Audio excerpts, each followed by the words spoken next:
Hi, good afternoon. I am Amit Pathania and I hope आप सब अच्छे होंगे। सो जैसा मैंने आपके साथ प्रॉमिस किया था that I will be bringing some more interesting sessions on geography.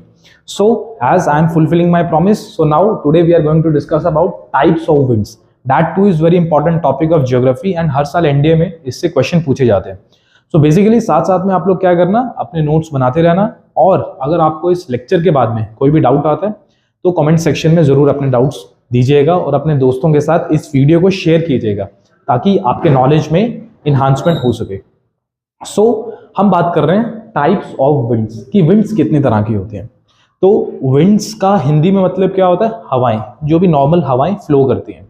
लेकिन क्या आपको इसके पीछे का टेक्निकल एस्पेक्ट पता है कि ये सब क्यों हो रहा है? विंड्स अपनी डायरेक्शन क्यों चेंज कर रही है, या फिर हमारी पृथ्वी पे जो प्रेशर बेल्ट्स है, जैसे हाई प्रेशर बेल्ट, सब पोलर लो प्रेशर बेल्ट, जितनी भी प्रेशर बेल्ट्स हैं वहां से किस किस तरह की हवाएं निकलती हैं, और सेकेंडरी विंड्स कौन सी होती हैं, लैंड ब्रीज, सी ब्रीज, ये सब क्या होता है, एनाबैटिक कैटाबैटिक विंड्स, ये सब क्या होता है, उनके बारे में हम लोग ब्रीफली यहाँ पर डिस्कस करेंगे। तो आइए स्टार्ट करते हैं। तो सबसे पहले टाइप्स ऑफ विंड्स में हमारे पास दो तरह की विंड्स होती हैं। जो पहली विंड है जिसको हम कहते हैं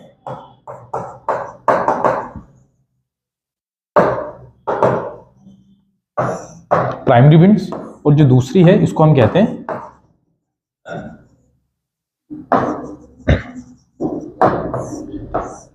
सेकेंडरी विंड्स। तो ये जो प्राइमरी विंड्स हैं इनको हम प्लैनेटरी विंड्स भी कहते हैं। इनका दूसरा नाम होता है, मैं एक्सप्लेन करूंगा आपको कि इन्हें अलग अलग नाम से क्यों जाना जाता है। तो प्राइमरी विंड्स को हम और किस नाम से जानते हैं? दूसरा इसका नाम है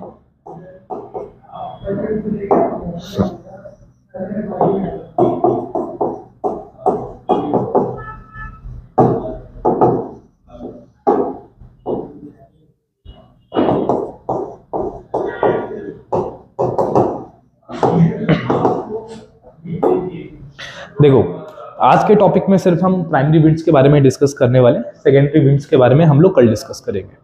तो यहां पे देखना, प्राइमरी विंड्स को हमने प्लैनेटरी विंड्स या फिर प्रिवेलिंग विंड्स क्यों कहा है।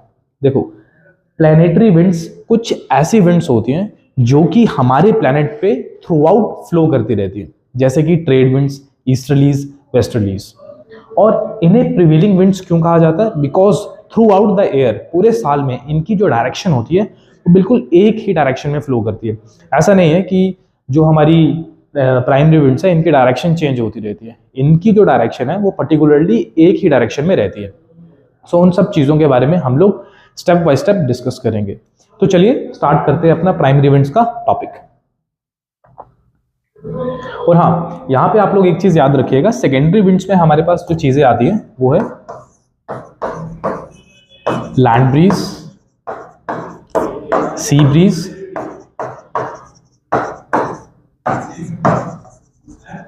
एनाबैटिक and katabatic winds and other local winds.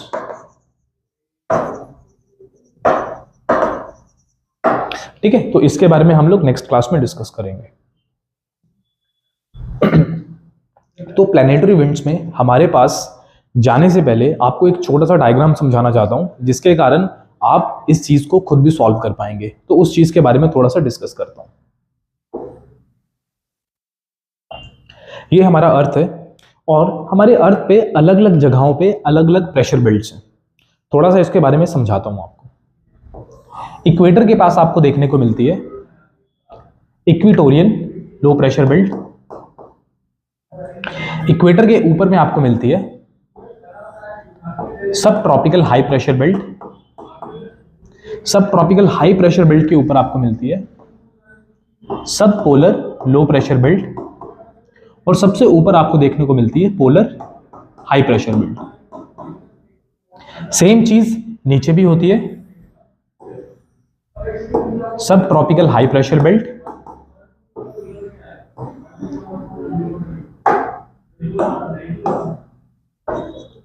सब पोलर लो प्रेशर बेल्ट, और लास्ट में यहां पे आपको मिलेगा पोलर हाई प्रेशर बेल्ट। अब आप लोग पूछोगे कि ये सारी चीजें क्या है जो मैं बता रहा हूं, इक्वेटोरियल लो प्रेशर बेल्ट, सब ट्रॉपिकल हाई प्रेशर बेल्ट, सब पोलर लो pressure belt, polar high pressure belt, ये सारी चीजें क्या है? बेसिकली जब कभी भी यहां पे ध्यान दीजिएगा,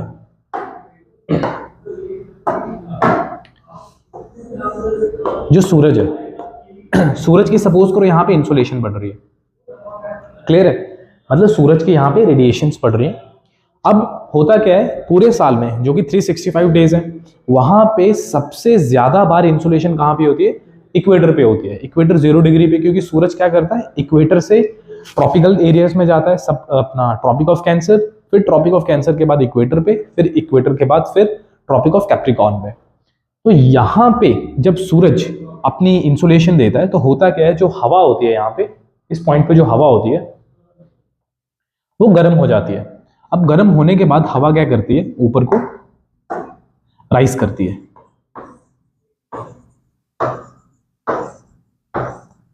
ठीक है। हवा जब गर्म होगी तो तुम्हें पता है उसकी काइनेटिक एनर्जी बढ़ जाती है, मैंने पिछली क्लास में डिस्कस किया था। तो अब क्या होगा, जैसे ही यहाँ पे हवा गर्म हो रही है तो हवा ऊपर को राइज करेगी।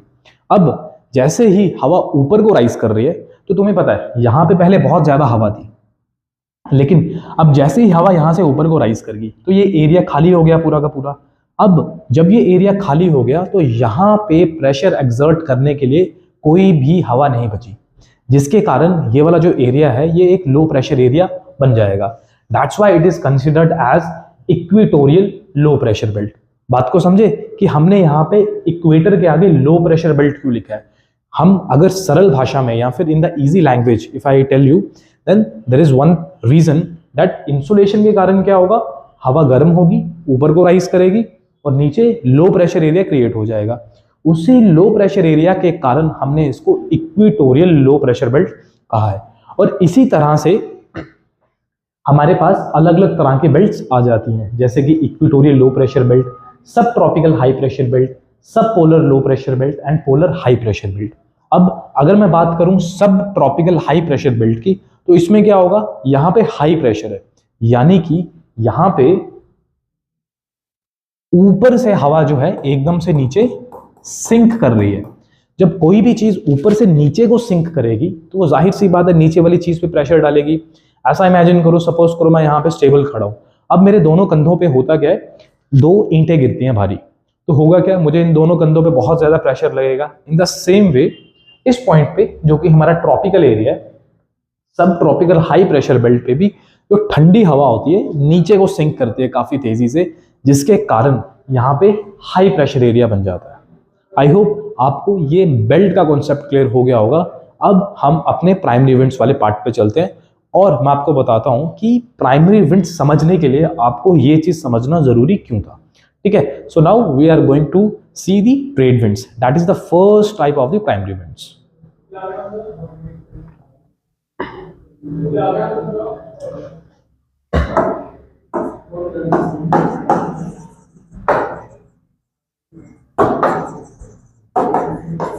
ओके, तो मैंने प्राइमरी विंड्स आप लोगों को बताया, तो प्राइमरी विंड्स का सबसे फर्स्ट टाइप जो है वो ट्रेड विंड है।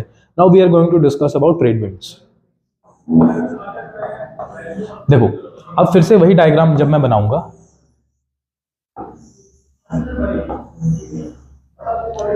इक्वेटोरियल लो प्रेशर बेल्ट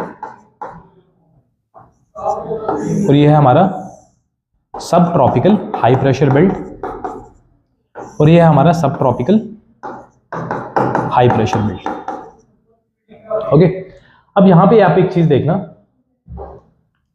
तुम्हें पता है जो हवा होती है वो हाई प्रेशर से लो प्रेशर की तरफ मूव करती है, ये मैंने पिछली क्लास में भी डिस्कस किया था। इसको नोटिस करके रखो, जब तक ये विंड्स वाला टॉपिक चलेगा ना, याद रखो हवा हाई प्रेशर से लो प्रेशर मूव करती है। और चलो इसके बारे में मैं तुम्हें बता ही देता हूँ, इससे अच्छा थोड़ा सा ब्रीफली तुम्हें इसके बारे में बताता हूँ। देखो बात सुनो ध्यान से, होगा क्या, सपोज करो ये सूरज है और इस सूरज ने क्या किया, यहाँ पे हवा को गर्म कर दिया, तो हवा क्या कर गई, ऊपर को राइज कर गई। अब ये हवा ऊपर को जब राइज कर जाएगी यहां से, तो पीछे इसके पास जो एरिया बचेगा यहाँ पे तो कोई हवा नहीं बची ना, क्योंकि सारी हवा तो ऊपर को राइज हो गई, तो यहाँ पे लो प्रेशर एरिया बन जाएगा LPA। अब इस लो प्रेशर एरिया को कवर अप करने के लिए जो आसपास की ठंडी हवा होगी वो यहाँ पे फ्लो कर जाएगी। और तुम्हें पता है जो ठंडी हवा होती है वो हाई प्रेशर एक्सर्ट करती है, क्योंकि वो क्वाइट डेंस होती है। तो इसीलिए ये एक प्रिंसिपल रूल याद रखो अपने लिए जब तक हम विंड्स वाला टॉपिक कर रहे हैं कि the air moves from high pressure to low pressure areas. Okay, now in the same way मैंने तुम्हारे साथ डिस्कस किया कि यहाँ पे क्या हो रहा है, हवा गर्म हो रही है इक्वेटोरियल लो प्रेशर बेल्ट पे और हवा ऊपर को राइज कर रही है। क्लियर? जब यहाँ से हवा ऊपर को राइज करेगी तो ये जो एरिया हो जाएगा ये कैसा एरिया बनेगा, लो प्रेशर एरिया, जैसा कि मैंने यहाँ पे लिखा हुआ है लो प्रेशर बेल्ट। तो अब ये लो प्रेशर बेल्ट है तो इसको कवर अप करने के लिए हाई प्रेशर एयर हमें चाहिए। ठीक है, तो वो कहाँ से आएगी, वो आएगी हाई प्रेशर बेल्ट से। तो तुम देख सकते हो इक्वेटोरियल लो प्रेशर बेल्ट के ऊपर भी एक हाई प्रेशर बेल्ट है और इसके नीचे भी एक हाई प्रेशर बेल्ट है। तो अब होगा क्या कि यहां से लो प्रेशर बेल्ट की तरफ और यहां से लो प्रेशर बेल्ट की तरफ एक हवा मूव करेगी जिसको हम कहते हैं ट्रेड विंड्स। ठीक है, तो यहां पे एक चीज देखना आप लोग,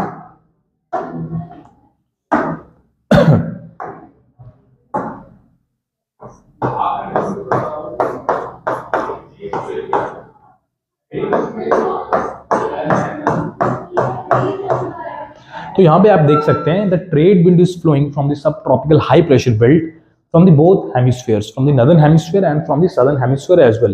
now there is one thing that is needed to be considered, that what's about the direction of these trade winds.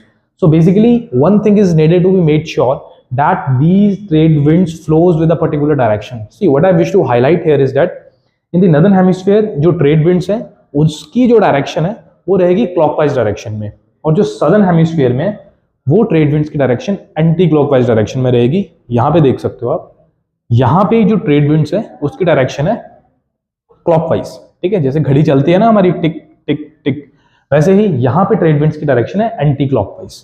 ठीक है, तो ये रूल नंबर 2 था आपका कि नॉर्दर्न हेमिस्फीयर में बहने वाली प्राइमरी विंड्स की जो डायरेक्शन होगी वो रहेगी क्लॉकवाइज, और सदर्न हेमिस्फीयर में बहने वाली जो हवाएं होंगी उनकी डायरेक्शन रहेगी anti clockwise.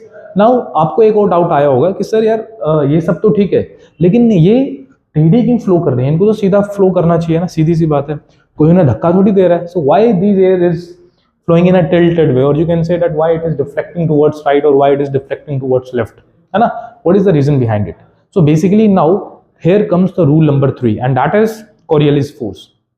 So basically what is Coriolis force? जब भी पृथ्वी घूमती है, ठीक है, तो होता क्या है, उसके कारण जो डिफ्लेक्शन फोर्स पैदा होती है जिसके कारण हवाएं डिफ्लेक्ट करती हैं उसको हम कोरियोलिस फोर्स कहते हैं। अब इसको थोड़ा सा मैं बेसिक एग्जांपल देता हूँ ताकि तुम इसको अंडरस्टैंड करो। वो वाला झूला होता है ना बच्चों वाला जिसमें आप बैठते हैं और उसको गोल गोल घुमाते हैं, तो सपोज करो आपके सामने वहां पे आपका कोई दोस्त बैठा है और इस साइड आप बैठे हो।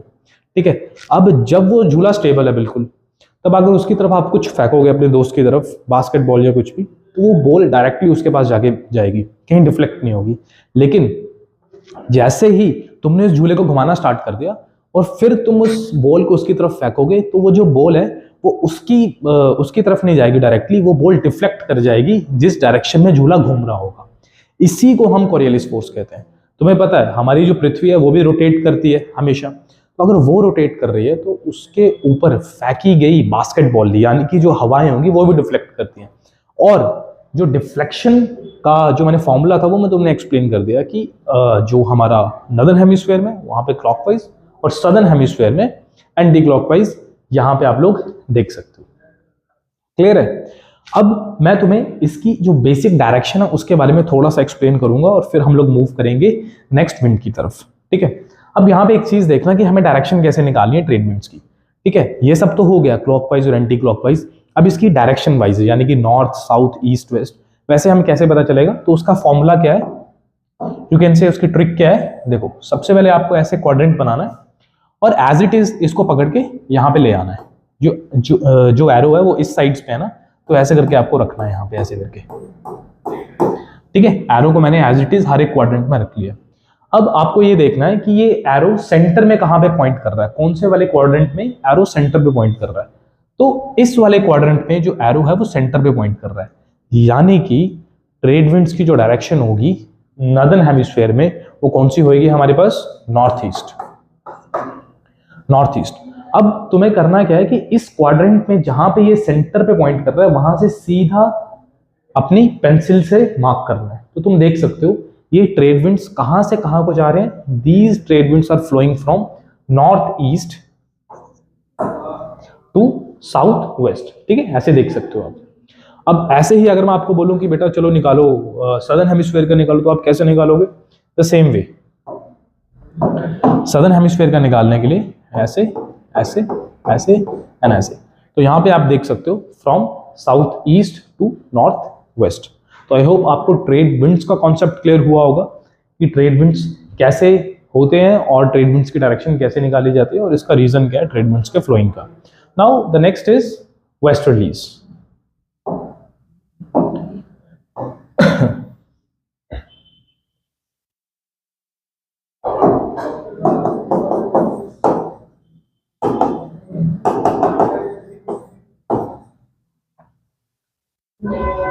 तो next we are going to discuss about westerlies. तो वेस्टर्लीज के लिए सबसे पहले वही डायग्राम जो हमारा होता है हमेशा से, इक्वेटोरियल लो प्रेशर बेल्ट, सब tropical high pressure belt and सब पोलर लो प्रेशर बेल्ट।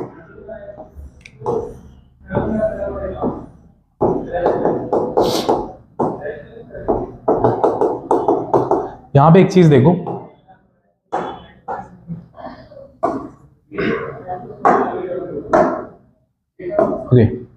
अब होगा क्या, मैंने तुम्हें बोला है कि जो हवा है वो हमेशा हाई प्रेशर बेल्ट से लो प्रेशर बेल्ट की तरफ मूव करती है। तो हमने इस पॉइंट के बारे में डिस्कस कर लिया कि यहाँ पे ट्रेड विंड्स फ्लो करते हैं। इसके ऊपर चलते हैं, यहाँ पे सब ट्रॉपिकल हाई प्रेशर बेल्ट है, यहाँ पे सब ट्रॉपिकल हाई प्रेशर बेल्ट है। तो यानी कि जो वेस्टर्लीज होंगी वो हाई प्रेशर बेल्ट से लो प्रेशर बेल्ट की तरफ और हाई प्रेशर बेल्ट से लो प्रेशर बेल्ट की तरफ मूव करते हैं। तो यहाँ पे अगर हमें हाई प्रेशर बेल्ट से लो प्रेशर बेल्ट की तरफ चलती हुई हवाएं बनानी है तो हम कैसे बनाएंगे? क्लियर है? और सेम चीज हमें यहां पे मेंशन करनी है, तो वो चीज कैसे होगी?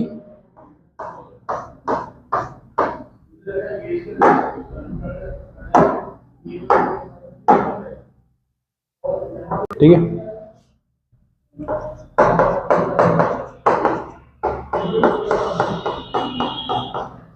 ठीक है। तो आप यहां पे देख सकते हो कि सब ट्रॉपिकल हाई प्रेशर बेल्ट से क्लॉकवाइज साइड में जाने वाली हवाएं और सब tropical high pressure belt of the southern hemisphere से एंटी क्लॉकवाइज डायरेक्शन में जाने वाली हवाओं को हमने नाम दिया हुआ है वेस्टर्लीज, ठीक है। और अगर मैं तुमसे बोलूं कि वेस्टर्लीज कितने से कितने कोऑर्डिनेट्स ऑफ लैटिट्यूड के बीच में फ्लो करती है, तो उसका आंसर होएगा 35 टू 60 डिग्री के बीच में, ठीक है। 35 टू 60 डिग्री लैटिट्यूड्स के बीच में तुम्हें फ्लोइंग ऑफ वेस्टर्लीज देखने को मिल जाता है। अब क्विकली इसकी डायरेक्शंस के बारे में देखते हैं। तो यहां पे देखो एज इट इज इसको मैं यहां पे रखूंगा, तो तुम देख सकते हो कि ये साउथ वेस्ट से नॉर्थ ईस्ट की तरफ फ्लो करती है इन नॉर्दर्न हेमिस्फीयर, ओके। और अगर मैं सदर्न हेमिस्फीयर की बात करूं तो इसकी डायरेक्शन होगी north west to south east. तो आई होप आपको ये कॉन्सेप्ट भी समझ आ गया होगा।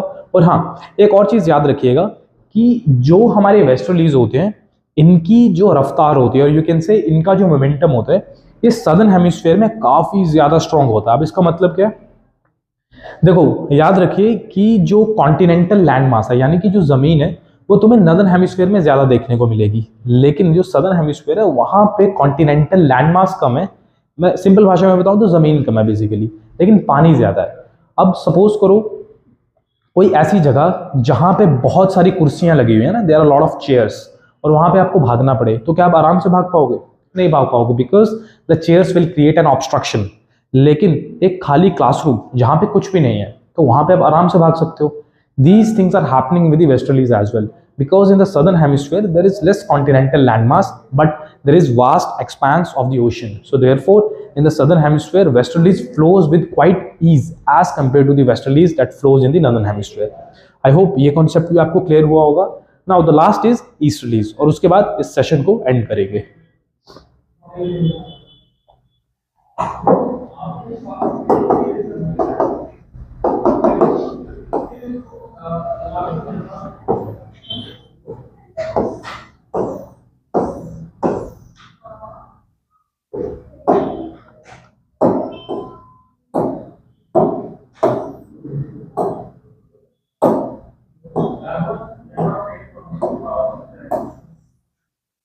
Thank you.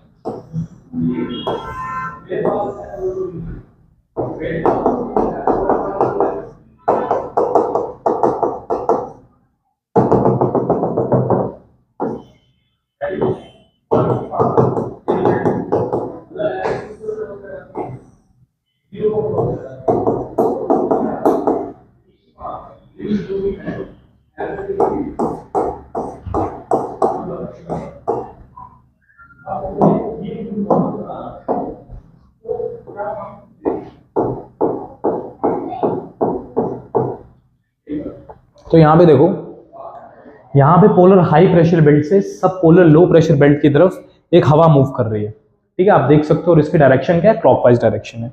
In the same way polar high pressure belt से सब पोलर लो प्रेशर बेल्ट की तरफ एक हवा मूव कर रही है और उसकी डायरेक्शन क्या है, एंटी क्लॉकवाइज है, ठीक है। इन्हें हम ईस्टर्लीज कहते हैं। क्लियर है? अब ईस्टर्लीज के डायरेक्शन के बारे में देखते हैं, ठीक है। In the northern hemisphere it flows from north east to south west, और in the southern hemisphere it flows from south east to north west. और इसके नेम से ही आप आइडिया लगा सकते हो, अगर वेस्टर्लीज है तो वेस्ट साइड से, और अगर ईस्टर्लीज है तो ईस्टर्न साइड से। और अगर मैं तुम्हें इसके एक इंपॉर्टेंट कॉन्सेप्ट के बारे में बताऊं, जो जब हम वर्ल्ड क्लाइमेट पढ़ेंगे उसमें जो जरूरी है, उसके बारे में तुम्हें एक छोटा सा इसके बारे में डिटेल कॉन्सेप्ट बताता हूं जो तुम्हारे काम आएगा। ओके, तो देखो होता क्या आमतौर पे, सपोज करो दिस इज आर, ठीक है, this is our South American continent, ठीक है।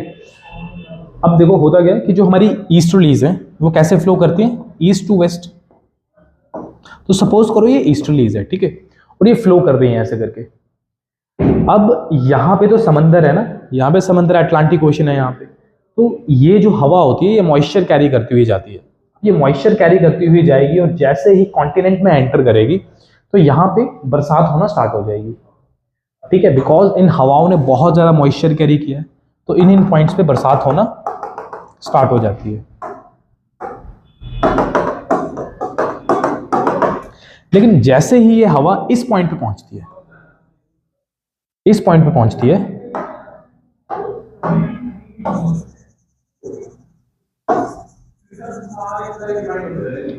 इनके पास बिल्कुल भी मॉइस्चर नहीं बचता, जिसके कारण ये वाला जो एरिया है ये सूखा पड़ जाता है। क्लियर है? अब जो ये एरिया है जब ये सूखा पड़ जाएगा तो यहाँ पे फॉर्मेशन होगा डेजर्ट्स का। तो वैसे ही जो हमारा साउथ अमेरिका है वहां के इस पॉइंट पे एक डेजर्ट है जिसको हम कहते हैं अटाकामा डेजर्ट। तो इसका मतलब कि जो हमारे ईस्टर्लीज हैं, these are one of the most important factor that is responsible for the formation of the deserts. Okay gentlemen, so हमारे आज का लेक्चर कंप्लीट होता है। आई होप आपने इस लेक्चर को एंजॉय किया होगा और आपको इस लेक्चर्स के कॉन्सेप्ट्स के बारे में ब्रीफली आइडिया हो गया होगा। इस वीडियो को शेयर करें और लाइक करें और इस चैनल को सब्सक्राइब करें और अपने दोस्तों के साथ भी थोड़ा बहुत ग्रुप डिस्कशन करते रहिए ताकि आपको इस टॉपिक के बारे में थोड़ा सा और नॉलेज हो। और हाँ, इसके previous year question paper solve करना ना भूलिएगा। Thank you, have a nice day.